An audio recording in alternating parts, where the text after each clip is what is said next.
Bonjour, dans cette troisième partie, je vais vous proposer un exemple de remplissage du sac symbolique. Donc le sac est maintenant terminé sur le plan technique. Je vous invite à prendre un temps de pause et à changer de rythme avant de l'utiliser au quotidien, si vous le souhaitez. Donc ce que je vais vous montrer est uniquement un exemple. Il ne s'agit pas d'un modèle à reproduire, mais d'une proposition pour vous aider à comprendre la démarche. Donc le thème, les objets et la manière de faire restent entièrement libres. Donc maintenant que ce sac est terminé, on quitte, comme j'ai dit avant, un peu le faire pour entrer davantage dans le ressenti. Donc ce sac n'est plus seulement un objet qu'on en a fabriqué, il devient un espace symbolique, un espace personnel dans lequel on peut choisir consciemment ce que l'on souhaite déposer. Donc pour vous montrer cette étape, j'ai choisi un thème qui me parle particulièrement, c'est celui des origines. C'est un thème qui me tient à cœur et sur lequel je reviens souvent. Parce qu'il m'aide à faire du lien entre celle que j'ai été et celle que je suis aujourd'hui. Donc explorer mes origines m'a permis de mieux comprendre mon histoire familiale et la place que j'y occupe. Encore une fois, c'est un exemple.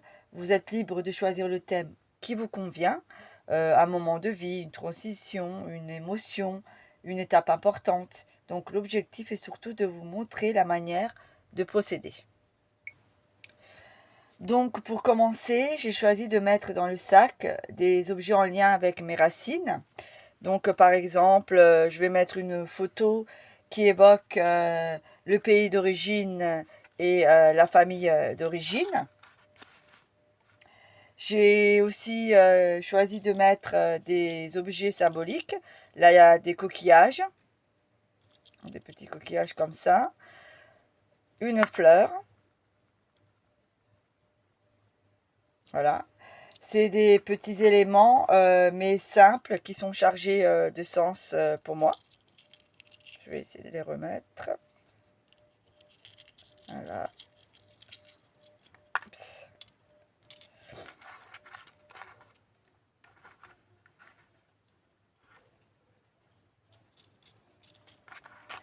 Ce cœur crocheté qui représente les personnes chères, hein, celles qui ont compté, celles qui sont encore présentes ou non.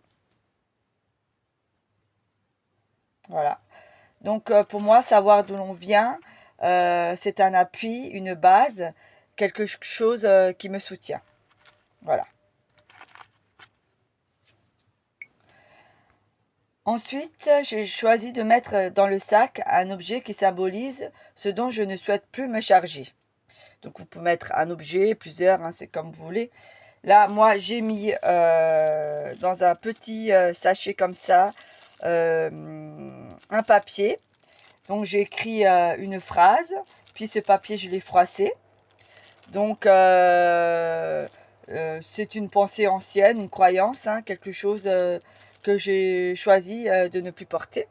Donc je l'ai écrit ici. Ce papier peut rester dans le sac pendant un temps, puis être retiré, transformé ou brûlé plus tard, lorsque vous sentirez qu'une évolution a eu lieu. Il n'y a pas de règle, hein, seulement votre ressenti. J'ai choisi aussi de mettre dans ce sac des objets qui représentent ce que j'emmène avec moi pour la suite. Donc là, je vais mettre une photo de moi petite et une récente pour symboliser le chemin parcouru et l'évolution. Ensuite, un stylo pour rappeler que les mots peuvent libérer et permettre la parole. Et un carnet pour écrire ou dessiner ce qui traverse, une pensée, des émotions, qu'elles soient agréables ou non, pour me rappeler que tout ressenti peut être accueilli sans jugement.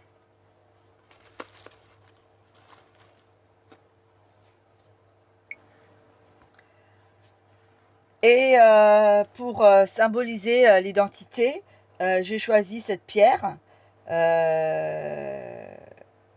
parce que pour moi, chaque lieu où l'on vit, chaque expérience que l'on traverse, c'est comme poser une pierre à l'édifice de ce que nous sommes. Donc cette pierre représente la solidité, l'ancrage, mais aussi le fait que notre identité se construit partout où l'on va, et pas seulement dans notre pays d'origine. Voilà. Donc le remplissage peut se faire en une seule fois ou sur plusieurs moments. Donc vous pouvez enlever des objets, en ajouter d'autres, laisser les choses se transformer naturellement. Donc comme j'ai dit, ce sac peut ensuite devenir un sac du quotidien ou rester un espace symbolique ou encore évoluer avec le temps selon ce que vous traversez. Voilà.